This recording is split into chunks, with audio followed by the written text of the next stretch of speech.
Salam, salam, outsider. Le débrief commence maintenant.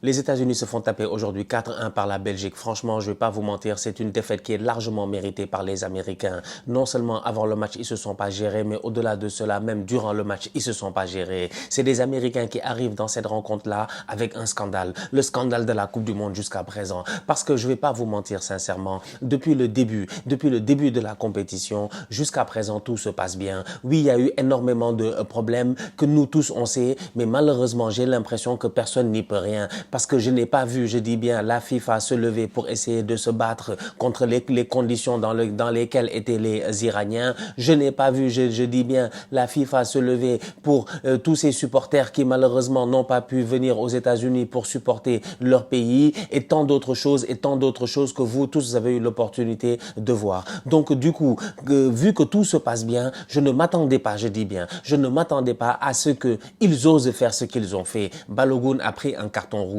On peut débattre du carton rouge de Balogun la dernière fois. À mon humble avis, sincèrement, si je dois faire valoir l'esprit et la lettre, normalement, je me dis que Balogun, oui, à la minute où tu mets un ralenti sur l'action, tu as envie de dire effectivement c'est une faute. La faute, elle est flagrante, la faute, elle est dangereuse, il peut lui faire extrêmement mal. Donc du coup, il n'y a pas de problème, c'est un carton rouge. Cependant, si tu regardes bien, tu te rends compte qu'il ne fait pas exprès du tout. Il essaie de poser son pied, il n'a pas où le poser, il ne fait pas exprès, il marche sur la cheville de l'adversaire. C'est un carton rouge. Maintenant, on peut expliquer et on peut interpréter. Comme ils ont dit les Belges dans leur communiqué, j'ai bien aimé en fait. On peut interpréter. Cependant, les règles restent les règles. Les règles restent les règles.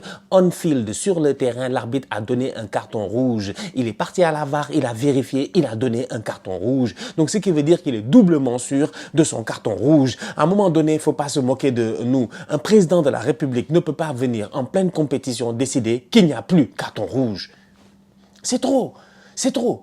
Ce que Trump il a fait là, c'est trop, c'est du n'importe quoi. Franchement, gère ton pays, gère ta politique, fais ce que tu as envie de faire sincèrement. Nous, on n'est pas là en train d'essayer de faire de l'ingérence par rapport à ce que tu fais. Et des bêtises, il en fait tout le temps. Mais on n'est pas là en train de, je dis bien, de se fatiguer. Donc du coup, il n'a pas à venir faire d'ingérence dans le football. Les règles de la FIFA sont très très claires. Il me semble même que c'est une des règles fondamentales, fondatrices de la FIFA. Il ne faut pas qu'il y ait d'ingérence de la part des États. Je suis désolé, à la minute où il y a ingérence de la part des États, la FIFA ne fonctionne plus. La FIFA ne fonctionne plus. La FIFA, c'est pas genre la Banque mondiale où on sait que le président, je sais pas, j'ai l'impression, il me semble, forever sera toujours genre un Américain. C'est pas ça en fait. La FIFA n'appartient pas aux États-Unis. Donc on leur a donné l'organisation de la Coupe du Monde avec d'autres pays d'ailleurs à ce titre. Ils ne sont pas les seuls à l'organiser. Normalement, les Américains doivent rester à leur place d'organisateur. La FIFA doit être capable aujourd'hui de tenir tête. Cependant, vu que nous avons un président de la FIFA qui n'est pas capable de tenir tête aujourd'hui au président américain, j'allais dire qui est pas capable de tenir tête à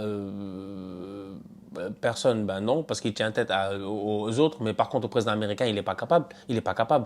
Je ne comprends pas comment est-ce qu'il peut accepter ça. Comment Trump peut venir nous dire, oui, j'ai appelé Gianni. Genre, c'est son petit, j'ai appelé Gianni et je lui ai dit que ouais, machin, c'est pas normal, c'est 2 jours, ils se sont rentrés dedans, il n'y a pas de carton, ça fait pas de sens. Comment peut-il être suspendu pour le prochain match? C'est notre meilleur joueur. Mais on s'en fout que c'est votre meilleur joueur, franchement. Des erreurs arbitrales, des injustices, des quoi que ce soit, on en a eu un pagaille dans le football. Mais on n'est pas là pour annuler un carton rouge. Annuler un carton rouge, franchement, ça, c'est un autre niveau. Donc, du coup, les Américains arrivent aujourd'hui face aux Belges. Après tout ce scandale-là qui s'est passé, Balogun est sur le terrain et Balogun, ben, il aurait pu faire sa suspension parce qu'il n'a rien foutu. Il a absolument rien foutu. À part aller chercher une faute qui a permis aux Américains d'avoir un coup franc qui a été tiré par Tillman et qui a été contré pour tromper Thibaut Courtois. C'est parce que le ballon, il est contré. Sinon, Balogun n'a absolument rien foutu dans ce match.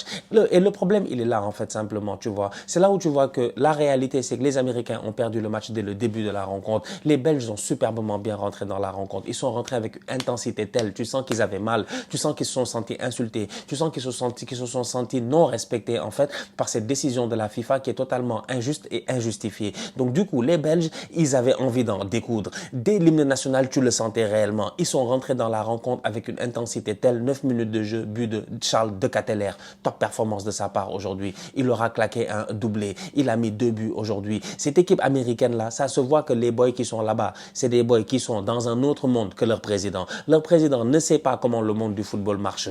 Eux, ça se voit que c'est des boys qui jouent à la Juve, qui jouent en Angleterre, qui jouent un peu partout, je dis bien, à travers le monde, aux Pays-Bas et puis tout cela. Pourquoi? Parce que tu sens que ils savent que c'est injuste. Ils savent que Balogun ne devait pas jouer ce match. Tu sens qu'il y avait un poids sur cette équipe américaine aujourd'hui. Ils n'ont pas joué de manière relaxe. À mon humble avis, je pense que dans d'autres circonstances, ils sont capables de faire plus ou moins égal à égal avec la Belgique. Aujourd'hui, l'événement a pris le dessus. Les Américains ont été hors tempo tout le match. Tout le match, ils ont été hors tempo. Tous. Balogun, nul. Ça servait à rien qu'il soit là ou pas. Il n'a rien servi. Pulisic, nul.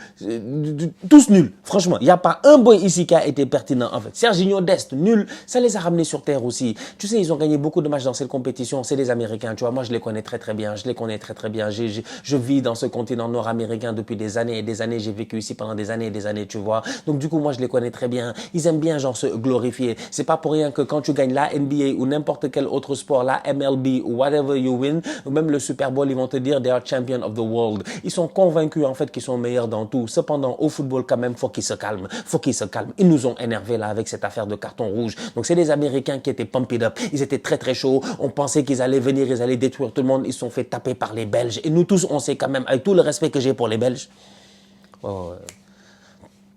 ça va, vous avez de la chance face à nous, c'est bon. Sinon, on a déconné, on a foiré, c'est bon. Vous êtes qualifiés 3-2, les Sénégalais, on a été des tocards.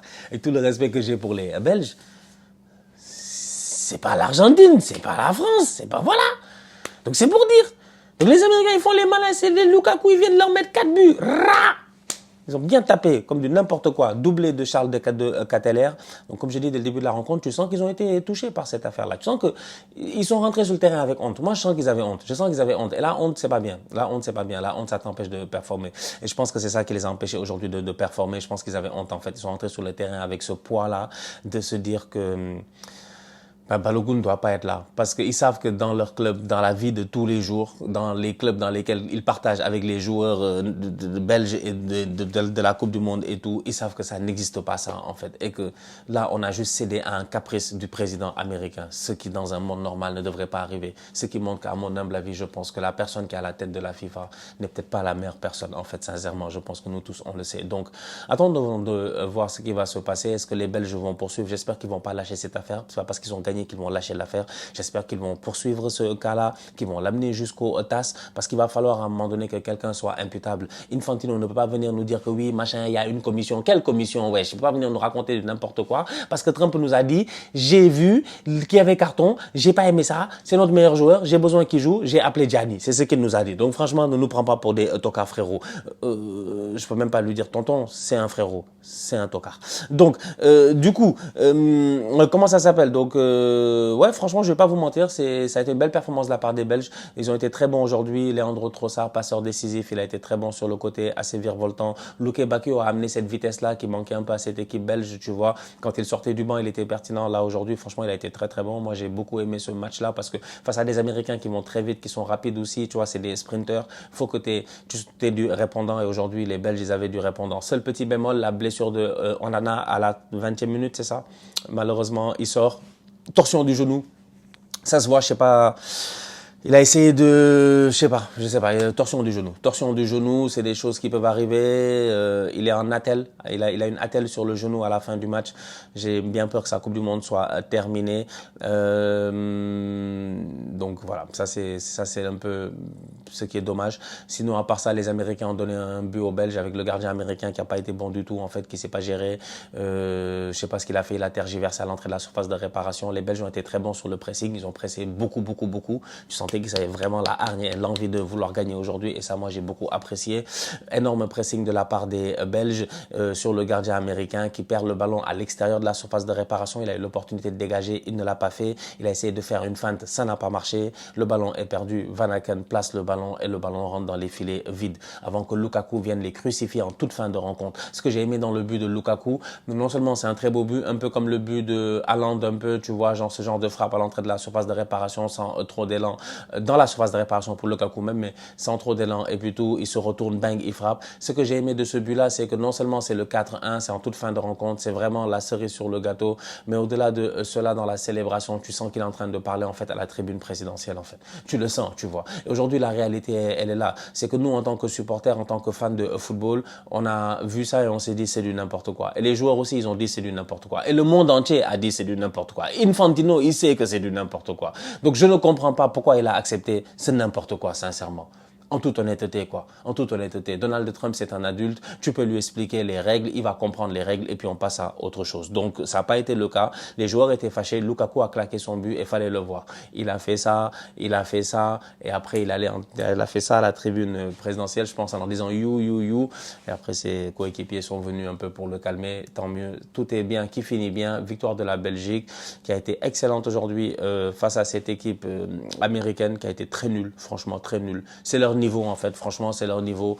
Oui, le football américain évolue, oui il y a moyen que dans les prochaines années ce soit encore mieux et puis tout cela, effectivement il n'y a pas de souci, c'est vrai, mais là cette fois-ci j'ai l'impression que c'est le karma un peu. Tu vois, j'ai l'impression que c'est le karma parce que entre le but de Tillman et le deuxième but de Catteller, entre l'égalisation en fait de Tillman sur le coup franc contré et le 2-1 de la Belgique sur le but de Catteller, il n'y a même pas 2 minutes. Tu sentais vraiment que même le karma, il n'était pas avec les Américains aujourd'hui, franchement. Donc, c'était mort. Donc, bien joué de la part des Belges qui se qualifient et qui vont jouer maintenant face à l'Espagne, il me semble. Donc, ça promet.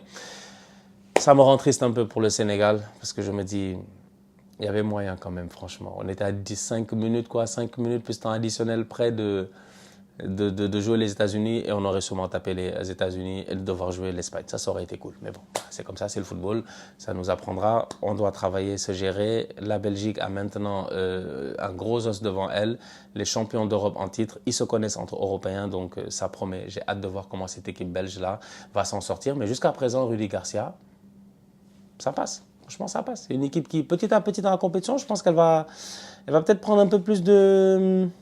va peut-être prendre un peu plus de confiance, j'ai envie de dire, tu vois. Seul petit truc, c'est De Bruyne ne l'a pas joué aujourd'hui. Je sais pas s'il était blessé ou quoi que ce soit. Dites-moi en commentaire. C'est le seul truc que j'ai noté. Je me suis posé des questions pourquoi KDB n'était pas là. Mais d'un autre côté aussi, je trouve qu'il y a moins d'équilibre dans cette équipe belge-là avec Kevin De Bruyne. En plus d'avoir aussi, comment il s'appelle, Yuri Tielemans, tu vois. Donc à la minute où tu fais ce choix-là, en sachant que Tielemans a le brassard de capitaine, je pense qu'il y a beaucoup plus d'équilibre. Aujourd'hui, il y avait énormément d'équilibre dans cette équipe belge-là. Entre Onana, Raskin, Trossard, Luke Bacchio, De Catteller, là tu sentais une équipe équilibrée, tu vois. Là tu as un bon double pivot avec un boy défensif en rétention, un boy qui est capable de courir partout, d'amener cette intensité, de casser des lignes. Tu as des ailiers qui vont coller la ligne, qui vont essayer de faire la différence en 1 contre 1. Tu as un vrai numéro 8 en position de numéro 10, donc qui peut amener cette intensité, cette densité au milieu de terrain. Et tu as ton genre de Kai Havertz devant, en fait, ce genre de faux neuf qui aime dézonner et qui aujourd'hui a réussi à surprendre les Américains. Donc franchement, l'équipe était bien équilibrée. Donc peut-être qu'il a trouvé la formule et peut-être que finalement, encore une fois, ça fait du bien de temps en temps de ne pas mettre certains vétérans. Tu n'es pas obligé de les faire jouer eux tous. Ils peuvent jouer leur rôle dans le vestiaire parce que c'est important. On a besoin d'eux dans le vestiaire. Toute cette expérience-là de Kevin De Bruyne est importante. Dans un match, il peut rentrer, il peut amener sa pierre à l'édifice. Mais aujourd'hui, je ne sais pas pourquoi il n'a pas joué. Mais en tout cas, j'ai trouvé l'équipe pas mal équilibrée. Donc que ce soit lui ou Tielemans, dans tous les cas, il y a des choix à faire dans cet équilibre offensif-là. Mais bien joué de la part des Belges aujourd'hui. Les Américains, peace out. Dehors. La famille, on se capte très bientôt pour une nouvelle vidéo. D'ici là, continuez à liker, on continue à partager, on s'abonne, on s'abonne, on s'abonne. On est ensemble, on reste en santé, toujours le plus important. Tous outsiders.